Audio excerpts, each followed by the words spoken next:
Main character syndrome, though not a clinically recognized psychological disorder, describes a pervasive worldview where an individual perceives themselves as the central figure in their own life narrative, often at the expense of recognizing the experiences and perspectives of others. This mindset can manifest in a range of behaviors, from subtle self-centeredness to a profound lack of empathy and disregard for the impact of one's actions on those around them. In its most extreme form, main character syndrome can lead to a distorted reality where the individual believes that everyone else is merely a supporting character in their personal story. This egocentric perspective can be particularly damaging when adopted by institutions of power, such as governments. When a government operates with a main character syndrome mentality, it tends to prioritize its own agenda and perceived needs above the well-being and rights of the communities it governs. This can lead to policies and actions that disproportionately benefit the dominant group while marginalizing and disenfranchising minority populations. The government in this scenario casts itself as the hero of its own narrative, pursuing its goals with little regard for the collateral damage inflicted on those deemed less important in its story.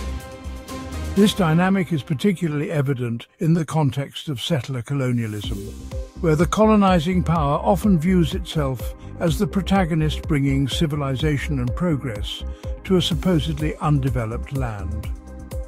This narrative justifies the dispossession and marginalization of indigenous populations, whose stories and perspectives are relegated to the sidelines. The colonizing government, blinded by its self-proclaimed central role, fails to acknowledge the inherent rights and rich cultural heritage of the indigenous people, treating them as obstacles or minor characters in its grand narrative of progress.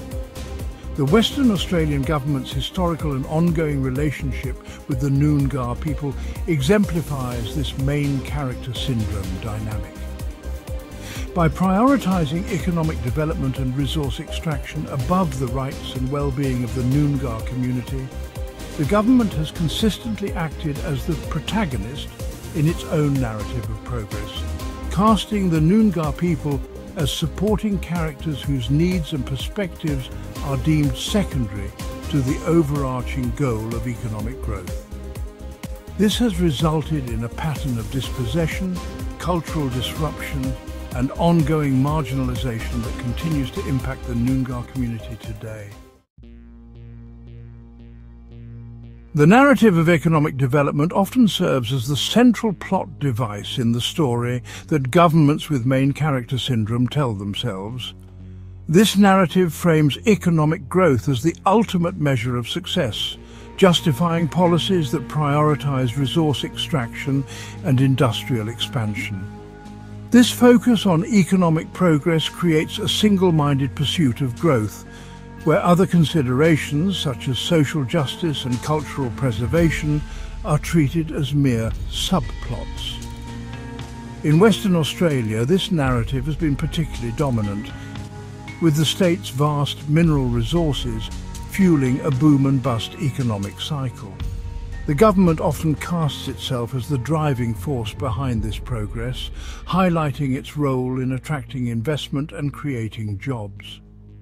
This self-congratulatory narrative overlooks the detrimental impacts on the Noongar community, whose ancestral lands are often the target of resource extraction. The government's focus on economic development often leads to a skewed perspective, where the value of land is measured solely in terms of its economic potential. This reductive view justifies the appropriation of Noongar land for mining, agriculture, and other development projects. When a government operates under main character syndrome, it positions itself as the protagonist in the nation's narrative. This role comes with a perceived mandate to shape the future, often disregarding marginalized communities. The government justifies actions that prioritize its agenda, even when infringing on others' rights. In Western Australia, this syndrome harms the Noongar community, framing harmful actions as necessary for the greater good. The government often overlooks the disproportionate impact on the Noongar people, silencing their voices. Policies prioritise economic development over Indigenous rights, justifying them as necessary sacrifices. The appropriation of Noongar land for mining is presented as essential for economic growth, ignoring cultural losses. This dynamic reinforces the power imbalance, marginalising Indigenous voices and perpetuating injustice. Section 4. Dispossession and the Southwest Native Title Settlement. The Southwest Native Title Settlement, hailed by the Western Australian government as a landmark achievement in reconciliation, serves as a stark example of how main character syndrome can manifest in government policy. While presented as a just and equitable resolution to long-standing land disputes, the settlement, in reality, further entrenched the government's dominance and perpetuated the dispossession of the Noongar people. By framing the agreement as a generous concession, the government solidified its role as the benevolent protagonist while simultaneously minimising the profound losses experienced by the Noongar community. The settlement, which extinguished native title over a vast swathe of Noongar land in exchange for a financial package and limited recognition of cultural rights, effectively formalised the dispossession that had been ongoing for generations. While the government touted the financial benefits of the agreement, the monetary compensation paled in comparison to the immeasurable cultural and spiritual value of the land lost. The settlement, rather than representing a genuine act of reconciliation, served as a means of solidifying the government's control over land and resources, while simultaneously silencing Noongar claims to their ancestral territories. The government's portrayal of the settlement as a successful outcome further reinforced its main character syndrome. By highlighting the financial compensation provided to the Noongar people, the government cast itself as the generous benefactor, bestowing its largesse upon a grateful recipient. This narrative conveniently overlooked the coercive nature of the agreement and the profound sense of loss experienced by the Noongar community, who were forced to relinquish their inherent rights to their ancestral lands. The Southwest Native Title Settlement stands as a testament to the insidious nature of main character syndrome in government policy. By framing the agreement as a win-win situation, the government not only justified its continued control over land and resources, but also minimised the historical injustices inflicted upon the Noongar people. This self-serving narrative further entrenched the power imbalance between the government and the Noongar community, perpetuating a cycle of dispossession and marginalisation that continues to impact Noongar people today. Section 5. Cultural impacts and the erosion of Noongar heritage. The Western Australian government's main character syndrome has had a devastating impact on Noongar culture and heritage.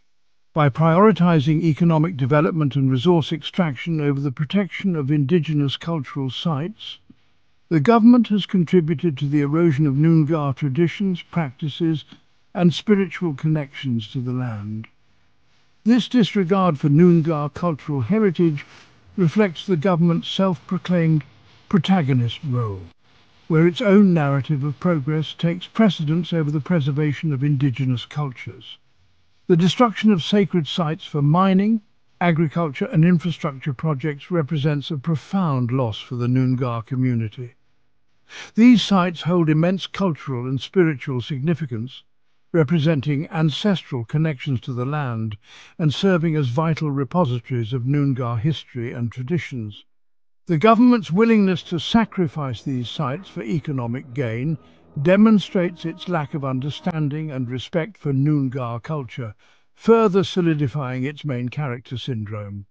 The disruption of traditional land management practices, such as controlled burning and sustainable harvesting, has also had a significant impact on Noongar culture. These practices, passed down through generations, are integral to maintaining the health of the land and ensuring the continuation of Noongar cultural traditions. The government's imposition of its own land management regimes, often prioritizing commercial interests over ecological and cultural considerations, has disrupted these traditional practices, further eroding Noongar heritage. The government's main character syndrome manifests in its tendency to view Noongar culture through a lens of assimilation, promoting the adoption of Western values and lifestyles, while simultaneously neglecting the importance of preserving indigenous languages, traditions, and cultural practices. This assimilationist approach further marginalizes Noongar culture, contributing to a sense of cultural loss and disconnection among Noongar people. The government's failure to recognize and respect the inherent value of the Noongar culture perpetuates a cycle of cultural erosion, further solidifying its self-proclaimed role as the central character in the story of Western Australia.